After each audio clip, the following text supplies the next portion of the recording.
Welcome to Modern Anarchy, the podcast exploring sex, relationships, and liberation. I'm your host, Nicole. I tried to keep her quiet, but she's screaming inside of me. I tried to keep her hiding, oh, shut up.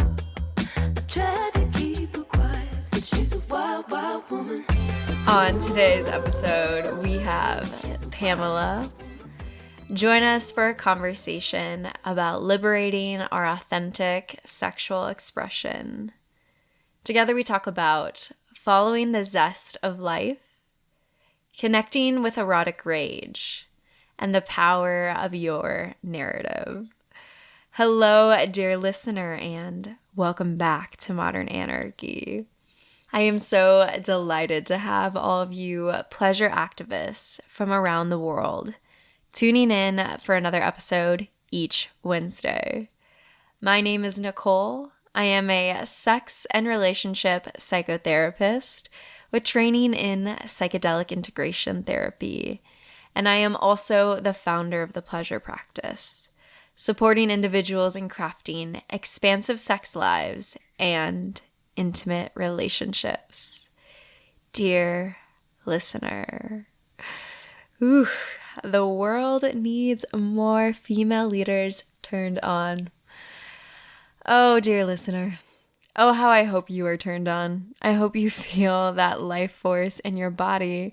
I hope you are enjoying the beautiful journey of following your eros, the psychological exploration of the things that turn us on, the things that make us orgasm, all of that. Gosh, I just feel like the keys to our liberation are all right there, and exploring where those desires are coming from and getting to embody your righteous rage against these systems and all the other forces. Oh, there's just so much here specifically for females and women who have been so repressed in American culture. And dear listener, I know if you have been tuning into the podcast, you know more of my journey with that and my personal experience with being restricted. And it's real nice to be here with you now, dear listener. And I really hope that you can take time to honor your body this week. Really take that full, deep breath and just feel that pleasure, feel all the pleasure that is possible in your body, because that pleasure is revolutionary. All right, dear listener, if you are ready to liberate your pleasure, you can explore my offerings and resources at modernanarchypodcast.com, linked in the show notes below. And I want to say the biggest thank you to all of my Patreon supporters. You are supporting the long-term sustainability of the podcast, keeping this content free and accessible to all people. So thank you. If you want to join the Patreon community, get exclusive access into my research and personal exploration, then you can head on over to patreon.com/modernanarchypodcast, also linked in the show notes below. And with that, dear listener, please know that I am sending you all my love, and let's tune in to today's episode. So then my first question is, how would you introduce yourself to the listeners? Oh, God. I know. I like the question. I do. I would introduce myself as, for 25 plus years, I have been intensely curious what I today name as leadership on the edge. What is on the next horizons of leadership? What's required of us? What's needed of us? What's desired of us? Both as, how do I take leadership in my own life? How do I lead others? And how am I a part of leading the next evolving society that is emerging slowly right now? And yeah. I'm a speaker, facilitator, mentor for leaders on the edge. I've been working with individuals, groups, and organizations for 25 plus years. I have been a project leader. I've been writing books. So I could say I'm an author. I do not identify as an author, but Sure. I am, because I released, I think it's around 10 books. Cool. That's a small audience, and still it has been something important, I would say. And I've been working with many different groups of people. I've been working with teachers all over, like my home country is Sweden. Yeah. I've been working to educate teachers from like the south to north, and Sweden is a very long country. Mm-hmm. Yeah. Working with children, I've been working with teenagers. That has been one part of my leadership training, is with a youth, because they pull forward anything that you do not want to see in yourself. Oof, yeah. And if you're not authentic, you will get that mirrored right back at you. Right. Yes. It is such an amazing space to grow in as a leader. If you're willing to sit in that uncomfortableness, to constantly be mirrored in your own shortcomings and also in your great possibilities. Yeah, it's its own psychedelic experience, children, right? They'll bring it out of you. Yeah. Yeah. Well, it's such a joy to have you on the podcast today and get to talk about these topics. And I know you had sent over in your guest form, the world needs more female leaders turned on. I definitely resonate with that, as a sex educator, as someone in this space, and particularly my own personal journey to that level of embodiment where like my life path, what I'm doing actively turns me on. And so I'm curious where that journey starts for you and where you want to open up this conversation. Like there is a part of me who just want to open it up on a systemic level. Yep. I really, really feel that it's so, in a way, urgent. And at the same time, I can notice when it's on your personal side, because that's also a way of connecting, like to start in the personal. So I would say I will start there. Okay. 25 years, every day has been deeply meaningful when it comes to my service in the world and my work in the world. Combining on that I, in a very young age, have that risk-taking quality or bravery of saying, I also want to be a present mother. So I want to create a lifestyle where I can be both. Yeah. And that is also something that I feel very blessed over when I look back in my life, that I've spent so much time with my children, and at the same time having my own company and doing the things that I really love, and allowing my creativity to flow into the world and create projects and writing books and creating materials, creating like education, trainings, courses, sharing like in public speaking, and in like inspiring, inviting and educating people for new ideas and new perspectives. So I'm really glad when I look back that I created a lifestyle where I also today find myself, wow, like I see myself as a billionaire in meaning, not in money, and where I can look back and say that I have been in charge of my own time for 20 years, so I could make very crucial choices for living aligned with my values of motherhood, parenthood, how do you say, self-actualization, as like what I want to work with, working with my passion. That I got really right from the start. Yeah.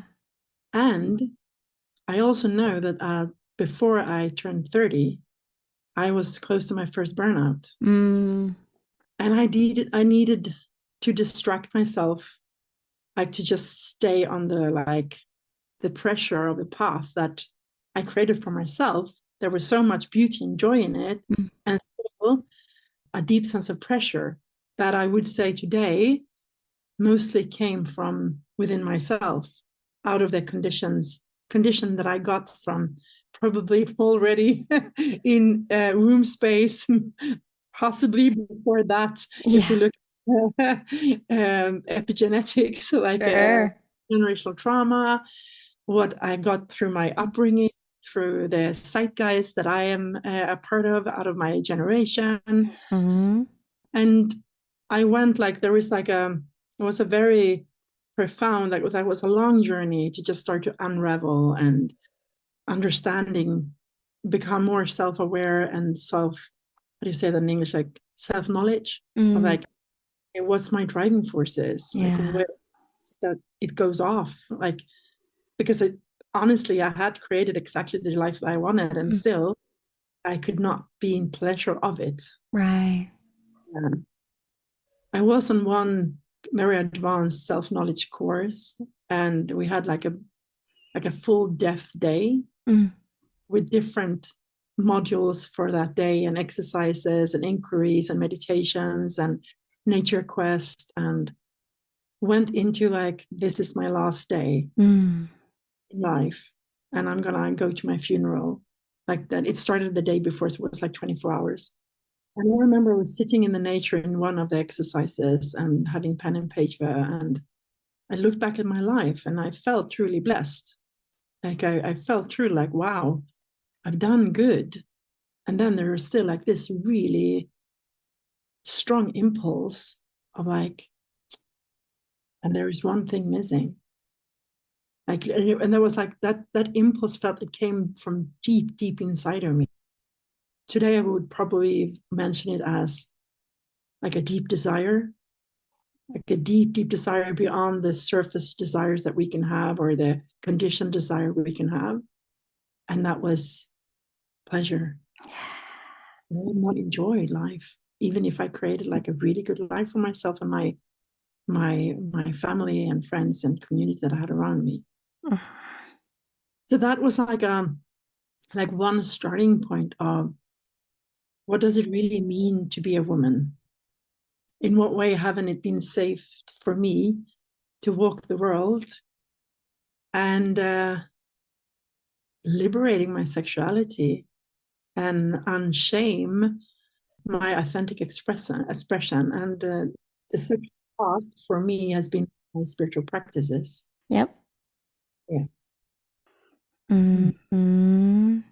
Powerful.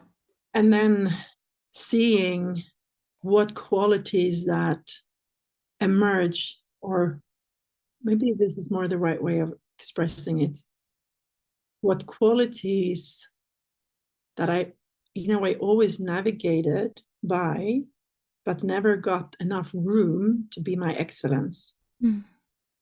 Like qualities of deep capacity for presence, quality as be able to sense, like sense the subtleties from our inner and outer knowing. My capacity for reflection and self-reflection and peer reflection, like having my capacity for openness, compassion, empathy, fierceness, knowing deeply in my bones what's right and wrong in every situation. Almost like I think most mothers, if they are slightly connected, even if there's a lot of mamas in our times that's not there because of different reasons, but in our bones, when we see that something is going on that is not right with our child, we can roar, like we can and that deep sense of being in service of life, what actually brings life to life, being in service of how we thrive together. And I could go on, but many of these qualities are we so disconnected from today. And in leadership, like in its core, sometimes I say one of the first leadership in humanity was probably motherhood. I'm not saying the only one, but one of them. We actually are holding space for something to emerge, and we are listening in deep connection with the other, the subtleties of evolution, and respond to what wants to come forward. Yeah. And we get out of the way, like if as much as possible, to allow this to really unfold in its own right time and space to its fullest potential, and regard it with our life. That's the core essence of leadership, and we are like walking behind it and induce it to happen. Yeah. Yeah. Thank you for sharing. Yeah. So much there that we can talk about. I'm really excited to unpack more of this with you. Hmm. I'm a couple of different things were coming up for me just in terms of building the most beautiful life, right? And so many of us under capitalism have this like production go, go, go, go, go, especially if you're a mom and you don't have the resources. Especially if you're a mom and you don't have the resources, right? The systems are not, this expansive community that is helping you to raise the child, right? You're exhausted, right? And you can have the most delicious of meal on your plate. And if you're having to scarf it down and keep rushing, you literally will not taste it, right? Like the best and the juiciest of meal, but you won't taste it if you're having to run at that pace, right? And so I think so many of us, even just the act of slowing down would be such a radical like act of pleasure activism, right? To just be with our senses and actually feel what's in front of us, which is why, practices of gratitude are so powerful. Like look back at the last week, like what's something good that happened, right? So many of us are just like running, myself included in that. And I've always really enjoyed the Buddhist practice of like waking up and meditating on death, right? Because the one inevitable I do know is I am going to die.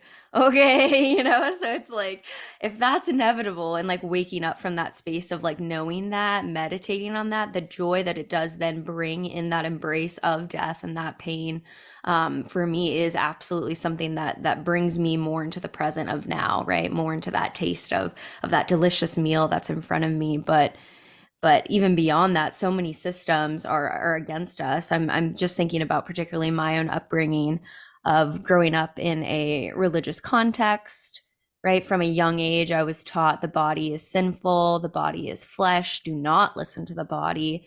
Sex and eroticism is only meant for your husband and you're going to give it to him.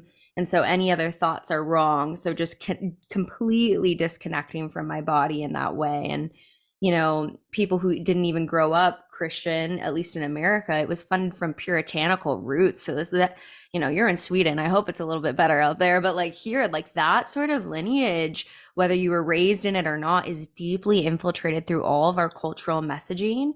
And so that connection to your eroticism, like truly in like a life force way, right? Not just like sex and fucking and stuff, but like truly this like I feel in my senses, I feel alive, I feel this zest for life, like truly that level of eroticism. So many of us really don't have that level of connection to even know what that feels like. And I remember one of my mentors along my journey, like she was a sex educator who had worked with me, and she would try and get me to, and I was hard for me at the time, I'm not gonna lie. She'd try and get me to like close my eyes, and I'd be thinking about like what I was gonna do with the podcast or how I was gonna grow this space. And she'd be like, okay, take a moment and feel into your pussy. What does your pussy say? And like actually try to meditate with that. And I was like, I can't feel anything. I don't know what you're talking about. But like, what an act of like check in there first. Does it bring you that erotic? Like, do you feel that opening? Right. And so, yeah, I think there's probably more meditation I could be doing on that of like, where do I feel that aliveness?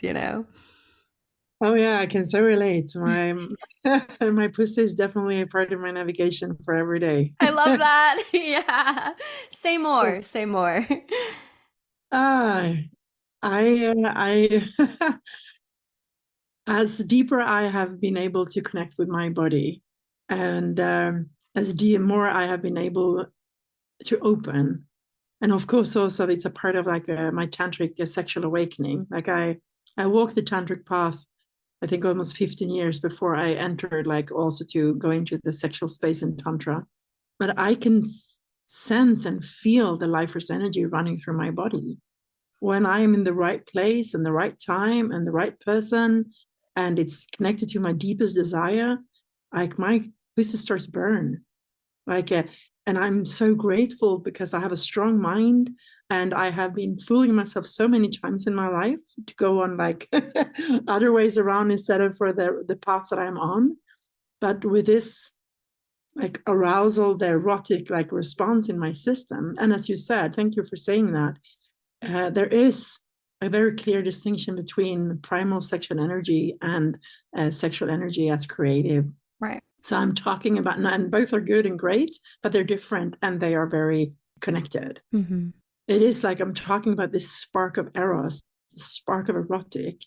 And that's where I have that deep experience now for a long time, that that universal force of eros is constantly communicating to us through our deepest desires.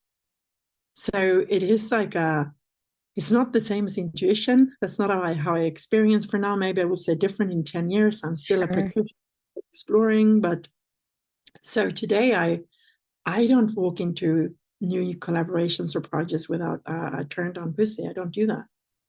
Love that. I love that. Powerful. Hell yeah.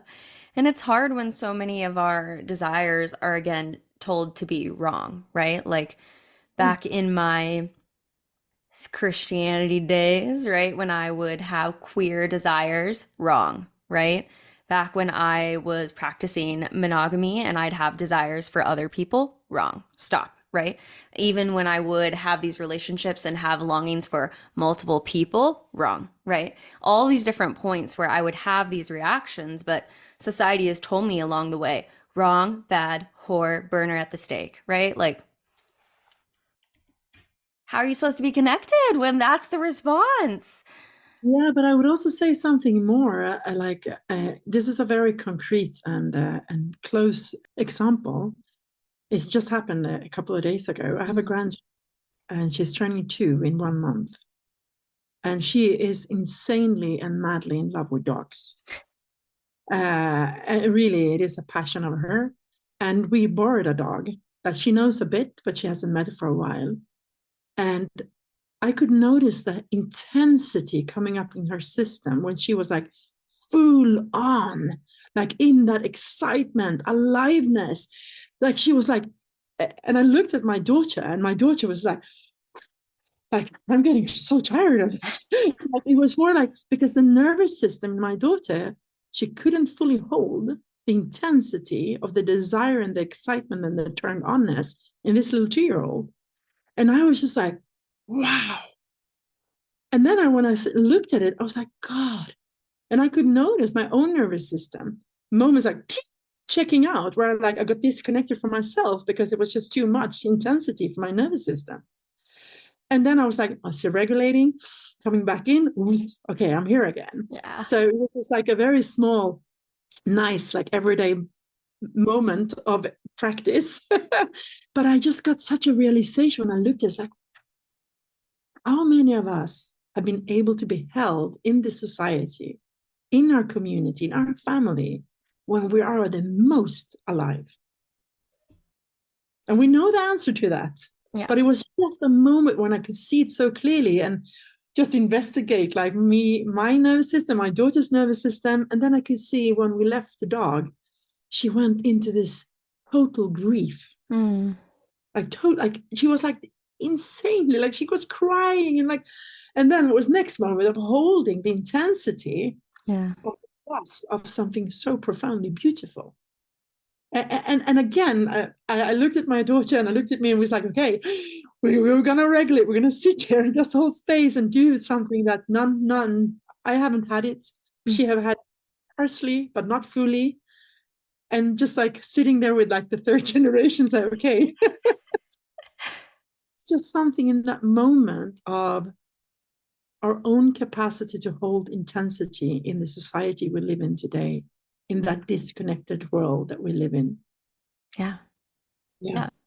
Yeah. Because she's going to go to school and then they're going to be like, this isn't time to talk about dogs. This is the time to study this, this, and this. Stop. Why are you talking about focus, and try and get her to go down the path. And then you get to some sort of stage where you're like, okay, you want to work with dogs? Well, you could be a groomer, you could be a pet, you can walk them. What sort of life are you going to get with that feasibility? Oh, you want to be a vet? Well, here's thousands of dollars of debt to get barely paid to do the job, So like you immediately hit this level of like the passion. So many of us have different passions, right? Which is great. We all pulled different like threads out of this like rug of when we're dismantling it. We all got different passions, right? So someone will have that, but then to survive in this world, you're like forced through this like narrow point that often I think disconnects us from these points of passion. Or if you're that artist, you know, and then it's like, well, you're not the top, you have to sell here, right? It's just these different expectations that I think you're right, like completely pull us away from these life-giving forces that we feel, the passion, the eros there. So what does it mean to stay connected to that under these systems?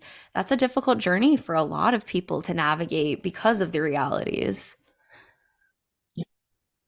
Mhm. But yeah, I get turned on by the idea of like dismantling the field of psychology and how it impacts. Yeah.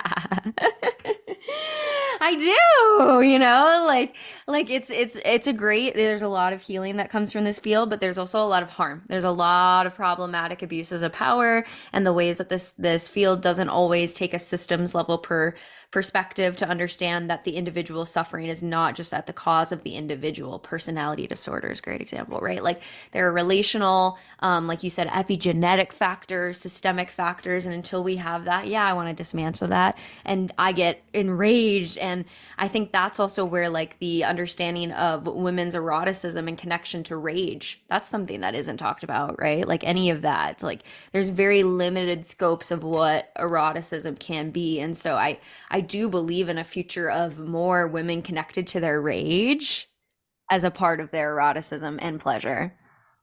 Yeah, sometimes I call it holy rage. Mm-hmm. I really see the importance of, for me, they are like together. Like for me, connecting to your pleasure or your turned onness or your erotic, it includes the rage. Yeah. And again, if I bring it back from the personal to the systemic, we seems to be in between worlds. Like the society as we know it is crumbling. And that has happened before in human history. That civilization, like they rise and they fall. So in one way, when you speak into that system, almost like, yeah, and we are also in times when a new system is getting birthed. Oh, yeah. So I am totally, yeah, humbled or surrendered to the fact that I would probably never live in the society that I'm holding space for. Yeah. And in one way, that's not important, because if I live there every day in the way I live my life, no matter if it's small acts, like actually sitting with my grandchild and regulating myself so I can allow her to be more her than I ever had the possibility. Yeah, believe in the world, the beautiful, most loving world that our hearts know is possible. I don't know, something in that direction. And I think that's a lot to like what you're doing, just to consciously object to what's not working. And in a way, many of us know it, sense it, feel it. Like I have a colleague, Fredrik Livheim, he's a psychologist, and right now, like in his field and where he's around, like the big events like that he goes on globally, like they're actually start talking about that we have to stop addressing youth a mental health issue as something personal. We do have to start addressing it as probably a scream of an environmental crisis. That mental health issue is like alarming high as a globally. Maybe that is because we're animals and we can sense that something is really off, but our full body sensing is disconnected in the modern world. So most of us cannot bring it from the sensing that we have in the body up and make sense of it on a conceptual level. Yeah. I think we deeply desire more turned on women in leadership positions that can Totally. go in holy rage or in rage when we are not protecting life, Mm-hmm. Yeah, all life, absolutely. Yeah. and having leaders who live turned on means that they are alive, they're connected, they are they are turning up for their deepest desires, their passion, they bring in the erotic. Mm-hmm. Yeah, and the erotic is in that laughter, right? That full body, ha, you know, like I just think about the past of women's voices even, you know, this like hi, I'm a woman and this is how I live and I hold my breath in my chest like this, right? How are you supposed to have a full body orgasm, right? Like that is no, it is in that laughter right there, that ha, like that full experience. I could say that when I had that more of that voice, I did not have full body orgasm. Right, right. So every time I'm laughing here, I'm like, this is a part of the revolution right here, right? Totally. It's all connected. Yes.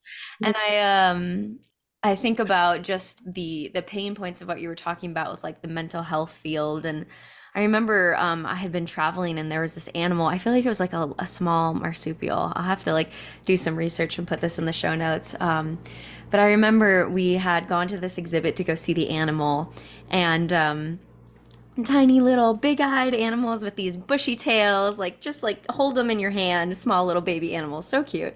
And as we had got to the enclosure, you know, they had said, okay, you have to be quiet as you walk through this space because these animals are used to a lot of quiet. Obviously, the tourist can be a very distracting and chaotic element to bring into the space. So you have to walk through quietly. And so we're walking through quietly. And, they tell us, like, yeah, like if there's really too much noise, what ends up happening is the animals will start to bang their heads on the trees and actually kill themselves because the environment is way too stressful. Now, if we take that as any level of a parallel, the field of psychology goes, that animal probably has a mental disorder. Let's look at the individual. Let's look at. So yes, right? Like I think that's like, we see that in nature right there. And so yeah, what's going on in our environment that's causing, so I think all of that being an important piece of how we need to reshape all of this. And so yeah, I don't have like pretty words to fix that problem at all.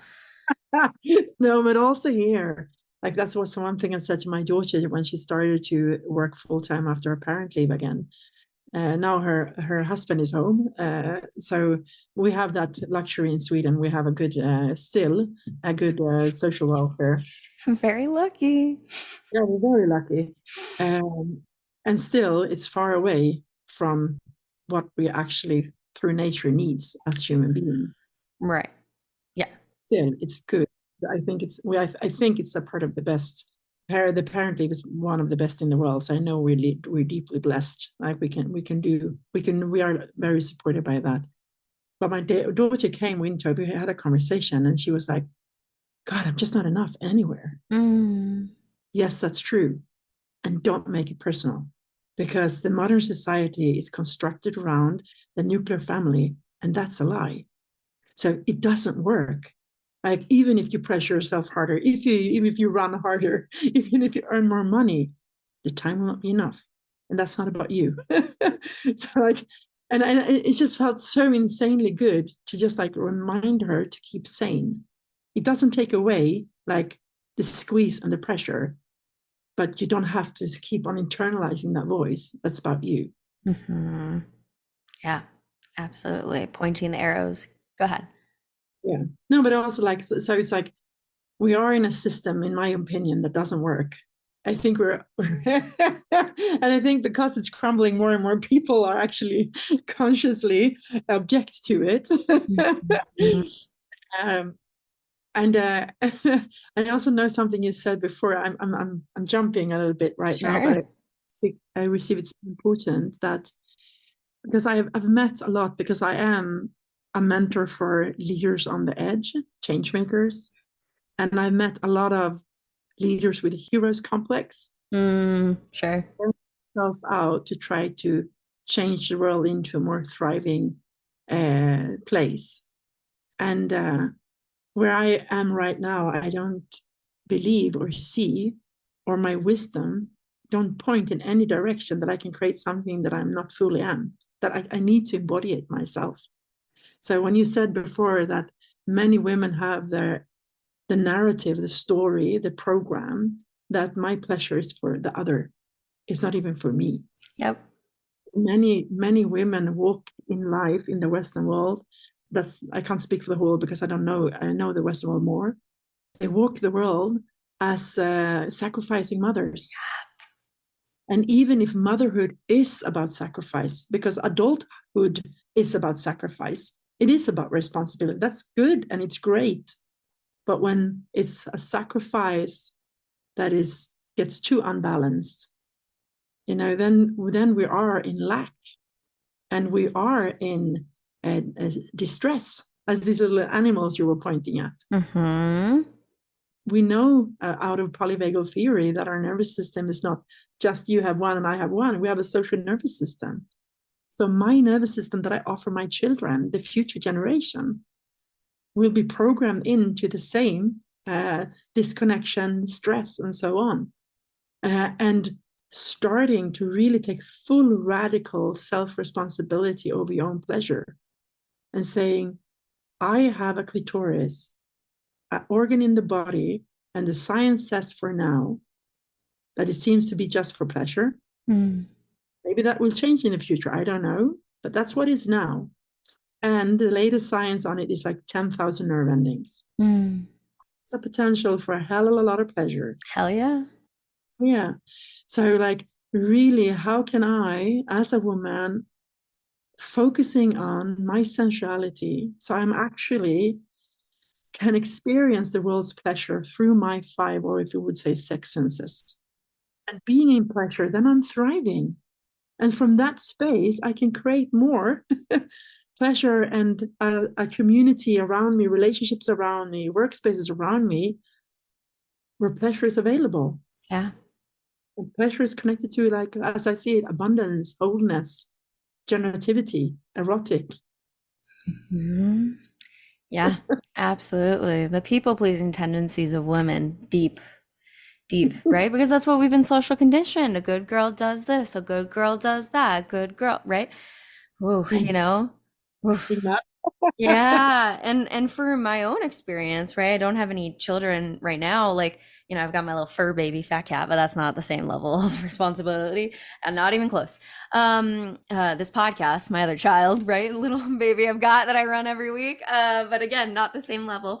But in terms of like following my pleasure, oh my God, I having multiple relationships, having abundance of relationships of sexuality and my sexual freedom. Whoa. Like there was a world where when I was in monogamy, my investment of my time and energy was, of course, in my community of my friends, but it was so deeply into one erotic person and my own like masturbation practices. But then to have multiple relationships across the board where I have lovers that, are friends, partners, beloveds across all, and then I have this whole, like, let's just even think about it of a 7-day week. Whoa, where am I going to spend my time? And I get to, whoa, okay. And then what even happens when, someone new comes into the world and things start to shift? And now I want to shift how my schedule has been with other people. And then I have to look at that person that maybe I've spent a lot of time with and being like, wow, my desire and my eroticism is shifting and I want to go in this space, right? Like, this practice for me of having multiple relationships has been a deep commitment to my pleasure in such a way that has required me to center myself. Of course, I am conscious of the beautiful people I'm connecting to. I don't just go around and say like, fuck you guys, I'm doing whatever I want. But like, whoa, has it required me to center myself and what I want as I navigate this in ways I could have never imagined. Radical, wild. Like, still a process every week to check in with that one of where am I going with this? And like, honestly, I really don't know as I take off the scripts and like redefine what it means to be in loving relationship with people. I don't know where I'm going, but what I do know is that I'm connected to my pleasure and that it changes and I am in connection to her and where she takes me. I can just notice I'm smiling and celebrating you. Thank you. I cry a lot in that journey. I know it's a deep radical practice. Yeah. Like it's doing that with grace is a radical practice. Right, with grace. Yep, exactly. It's a radical, and most often in the start, in my experience, it's messy as hell. Yes. If you haven't done the groundwork, and most people haven't. Yep. And what I have noticed is that there is it's like a practice ground for being able to hold complexity and to see, like, it's a way of molding system thinking of like, okay, it's not only me and you, it's about me, you, and 360 degree, the field of relationships I'm in. Yep. It's really, and for me, it's almost like going back to, when we were deeply immersed into nature, of truly understand that we're in it's an ecosystem thinking. Mm-hmm. Yep. And I think most people don't look at like polyamory or open relating or polysexual communities as a radical practice space for ecosystem thinking, if that's what you choose. Totally. Like you can just jump around in them, as I would say, in an immature way and not be very graceful and like passing, breaking windows in the speed of where you're going. Yeah. If you are consciously walking that path, that's that's an art. Absolutely. Yeah. And when it goes well, you find multiple relationships that bring you that joy and life force and eroticism. And you're right, the ecosystem is thriving, right? And then maybe you find one relationship that complicates it, and then all of a sudden the whole ecosystem is complicated, right? And that often happens in monogamy as well, right? Like the different relationships that can bring you down and complicate your life as well. So it is both across the board, but there is something really, really radical about, for me, being able to explore eroticism with my close friends and lovers, and just even to be able to like, like I feel like I still like grasp for language for some of these ideas, where like in ways where when I was with one person, it was like this open channel of eroticism, where it was the expectation that this is how I connect with this person. Where when I have friends that I maybe see at deeper orbits, right? Like I don't always want to explore sex with them. Sometimes I do, sometimes I don't. Sometimes it's months, sometimes it's every time we're together, right? And like just this fluidness of that I have never practiced, of like, hey, today I just want to snuggle and that's great. Like just the ways that the channel is constantly moving in that way that I didn't necessarily practice when I was just with one person and this was the only space. It was this expectation versus, hey, maybe this is a friend I only want to play with in a dungeon. Maybe this is a friend I only want to play with when we have 3 people together. Maybe, like just like so much nuance and insight into your pleasure that I had never even thought about, right? And I'm still unpacking. Yeah, and what evokes in me when I listen to you is that, except a recognition, it's like if I take what you just said and put it into leadership, what I see is skills that are required today because the world gets more and more complex and it's faster and faster changing. So leaders who stands and have like expectations, like judgment, assumptions of, oh, this is the way, or a plan, they find themselves, oh, everything ruptured. Like like very concrete example, the pandemic, boom, over like a couple of nights, the territory was different. Like the requirement of like the flexibility, the resilience, the fluidity, the Right. truthfulness to what's really here, what's here now, and how do we move with that together. Totally. Yeah, the insight, the communication skills, the self-understanding of when you've put unstated expectations into a dynamic, and being able to name your desires, name your boundaries, name your needs. And if you hear a no from someone, to not take that as a personal attack on your, self-worth. Like all of those things are deeply related. And I think that that's why I have such a political connection to the erotic, right? Is this is an area of our life that does mirror out to so many different areas. And it is a unique area of our life because there's so many cultural messages on it that make it so complex. But I do believe that, no matter what sort of relationship style you're practicing, when you have these skills of good communication, insight, and being comfortable with your needs and desires here, that translates into leadership. That translates into so many different areas of your life. Motherhood, 100%, right? And that's complicated because the Madonna and the whore complex. So if we start talking about that in connection, people are going to freak out, right? But it's the skills of self-knowledge, right, that are so deeply connected there. And I find that to be a very political message that needs to be talked about. Yeah, and also through the exploration, I've noticed that through my own exploration of my sexuality, when I came to like deep, deep experience of the radical, like ethical slut Mm-hmm. and unshaming so many parts of my sexuality, noticing that I'm simultaneously unshamed my voice in the world.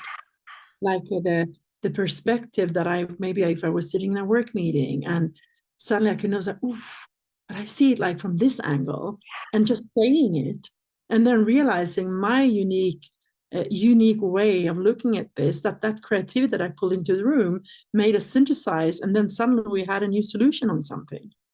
And then also, I don't know, yeah, I probably do know. I don't know even why, probably as a protection of myself before saying this, because it feels a bit vulnerable. Mm. Also, through exploring the sexuality and the erotic, finding almost like new worlds. I explored like the deepest part of sexuality long before I tried psychedelic. Mm. And I haven't had any experience on psychedelic that I hadn't had in the sexual space. But I would like, I'm right now just it's a book that is it's a book of a friend. It's not published yet. It's I'm just reading it the last time before me and a couple of others before it's going to be published. And it's he writes so precise around what is the narrative and the biases that we get because of we live in the modern world. It's a very simple headline on the book, like when logic came to town, the human break apart. And he's just pointing at that because of we are so well trained to stay in our rational mind and cut off our full embodied capacity of sensing, we actually not experience the world as it is. And through my deep sexual exploration, I realized that there are so many things that I'm picking up that has been hidden for me before I opened up to it. Oh yeah. It's almost like, if I would say it, if anyone is listening and they don't have that kind of experience, I would say, bats can see red light, like they can see. Oh, dogs can hear sounds that I can't hear. So that's how I would describe it in a more concrete way, realizing that there's so much to sense of how the world are and works. And I find here I get it's hard for me to find the right wording for it. Right. Should I just like be not specific? I would say like psychedelic. The world is so much more than we perceive through our logic and through our eye. Mm. Yeah. Yeah. Yes. I feel like just a little baby on this journey, but I feel like you pick up stuff, right? The more that you're embodied, the more that you're there, the more that you're sensing. Oh yeah. Little, small little moments. You notice, you maybe predict what someone's gonna say, right? Like these small little moments of being like, oof, like I felt that before it even happened. And I do think that so many of us aren't in our bodies enough to be in that space. So as I'm starting to notice that, because yeah, if you told me this like I don't even know, 2 years ago, maybe even shit, I don't know. Certainly 5 years ago, I would have been like, these people are wild. Check them into the insane asylum, right? Like horrible stuff. But where I'm at now, I'm like, oh my God, like I sense things, I feel things. I noticed when I'm in different, areas, like I had traveled home to Utah and just like the Mormon values and the repression. And I can feel that in my body compared to, and a lot of that too, we can maybe think about like mirror neurons and the ways that people are breathing with their breath, right? If they're holding like these little things that you start to pick up on. Oh my God, yes. And so I'm only here now. I can only imagine as I continue this practice of embodiment where I'll be at in terms of sensing. And so, yeah, I do believe that there is so much more than what's at the surface level of our knowledge, and particularly what we can even measure with science, right? There's so much that we're completely missing with the tools that we have right now to collect that. And so, yeah, I do believe in what this, sort of connection can mean for other areas of your life as well. Yeah, and you also mentioned several times about Christianity before, and I have to say that I have had, if I would just use that term, like whatever we want to name it as, but the deepest experience I've had of meeting God is in the bed. Yeah. Like today, I'm like, I get why the church just shut down the whole sexuality Oh, thing. totally. I get it today. Speaking in tongues, like I get it. I get it. It's powerful. I get it. I get it. Especially if you're picking up on stuff, right? I get it. Hmm. Totally. Yeah, that's the 100%, right? The women who were connected to that were dangerous. And we are. Look at us today. We still are dangerous, right? And so we're rattling and shaking the system as we feel it in our bodies, right?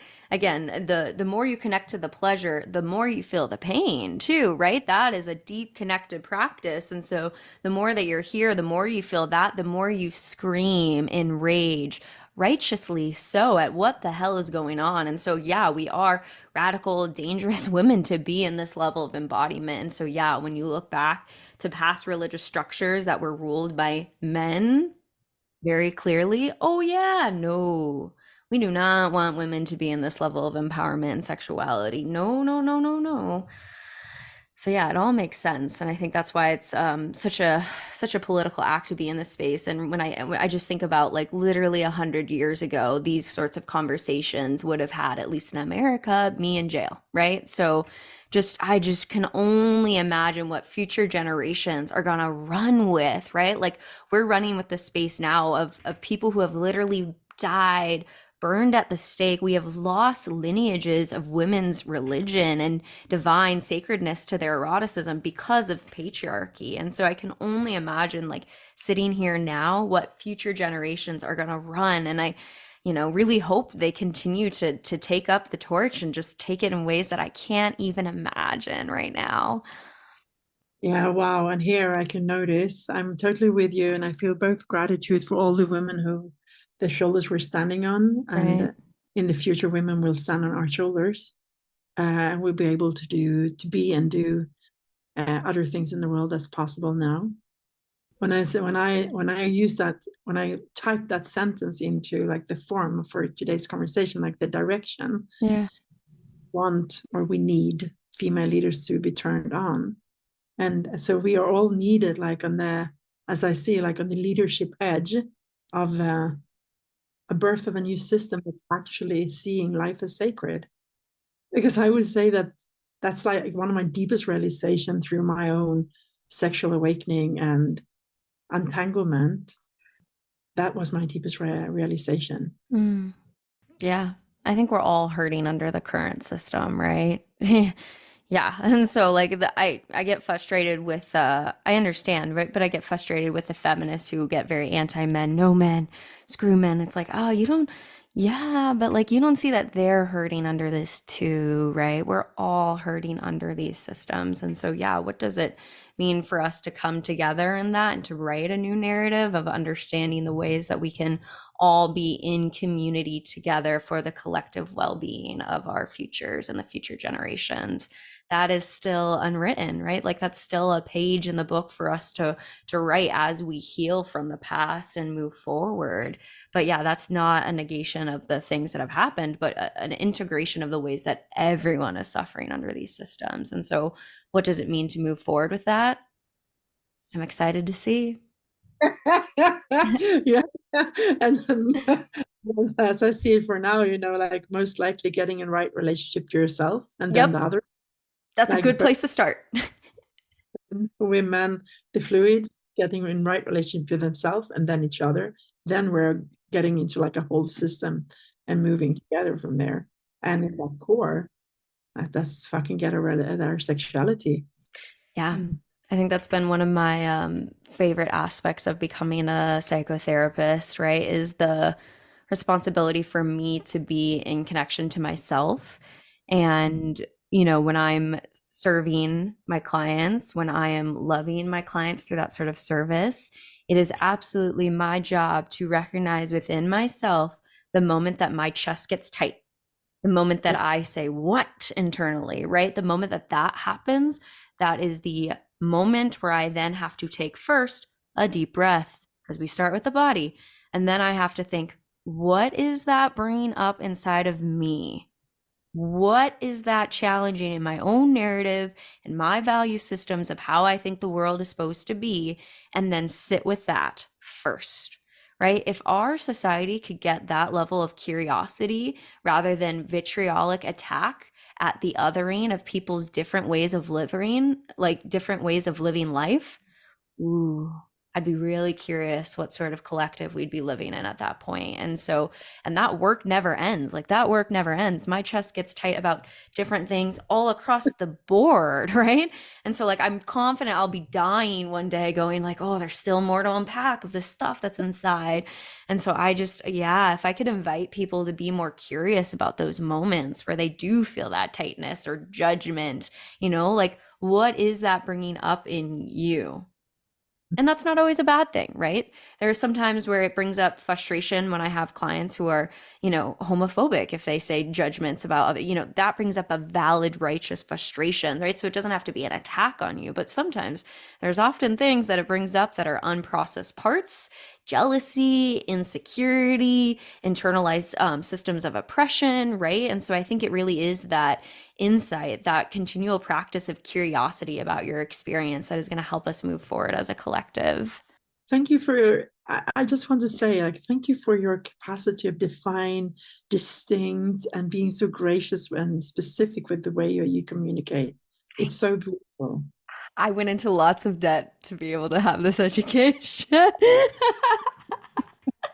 No, it's so, and the nuances and the clearness of how you communicate, beautiful. Thank you. Yeah. And again, like I notice my eyes is falling on the harness behind you. Like it brings forward like my exploration in the BDSM world, and God damn it, how much that I could unravel when it comes to like follow and leading and dominance, submissive, and really be truthful, like to the impulse and the boundaries, and like that's an amazing leadership training. Yes, it is. Leadership training. Uh-huh. Yeah, absolutely. I see the paradigms of consent. I see that Yeah. crossover to therapy, psychedelic therapy. It's immediate, right? Like when done well in that level of intentionality of power play and relational dynamics, there's so much there, let alone the narratives. I feel like that's something that we didn't talk about today that I continually sit in of just like the power of the narrative of the story of who you are. Like, who do I think I am in this moment? When we do like couples therapy work, like there's that moment where you've gotten the ick of your partner, something shifted, and I can ask clients like, who is this person that you're in connection with, right? And at that moment, oh, my partner's horrible, they do this, they do that, right? And so of course the eroticism is not there, right? But when you first met them, you're like, oh my God, they're amazing, they do this and they do that, and the eroticism is so there.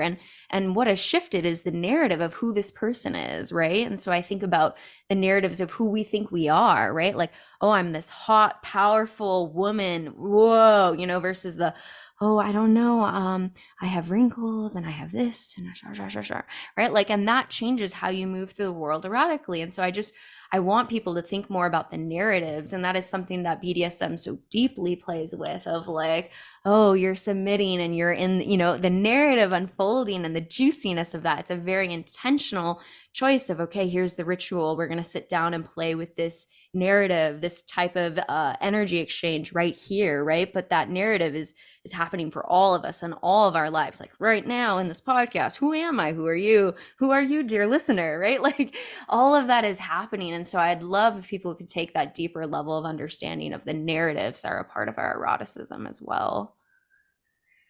Yeah, long career. I'm really excited. Yeah. Mm. Well, if it feels good to you, it feels like maybe we're hitting that, the embodiment, that like collective deep breath of feeling like we've had a deep, lovely conversation. But I want to check in with you and take that breath together and just see if there is anything else that you'd want to share with the listeners. Otherwise, I can guide us towards a closing question. No, please guide us. Okay. Well, then the last question that I ask everyone on the podcast is, what is one thing that you wish other people knew was more normal? The possibility of having a relationship with the erotic. Then I mean beyond your own sexuality or the expression of your own sexuality or awakening. If you follow what you desire deeply, that turned onness, you are exactly in the movement of your life, like in that movement of your life. Mm-hmm. Yeah, which takes those small moments of checking in with the body, right? Like, is this a person that brings me more of that energy, or do I feel drained? Is this a space that brings me more of that? Is this something, like your granddaughter with the dog? Oh, I'm so excited, right? Like when I'd be reading books on these theories, I was just like devouring them like a monster, right? But then you couldn't get me to read any other book. Like I'd struggle. So, oh my God, but you get the right topic, whoa. So like I'd love to invite more people to follow that. Like what is that passion? What is your thread of the large tapestry to pull and unravel these systems? Because again, it's going to be different for all of us, but we all have that internal connection to something that we're passionate about. And it breaks my heart when I meet with people who say, I don't have that. I don't have that. I don't have that. It's like, you do. Let's get quiet. Let's really think about it. So such a good invitation to invite people to really like believe that that is possible. Yeah. Well, it's been a joy to have you on the podcast today. Thank you for joining us. Thank you, Nicole. Thank you. And I want to hold some space too for you to plug all of your links and where people can find you if they want to work with you and your mentorship. Hear some of your talks. Where can they go to find you? You can find me on my webpage, pamelavonsabjar.com.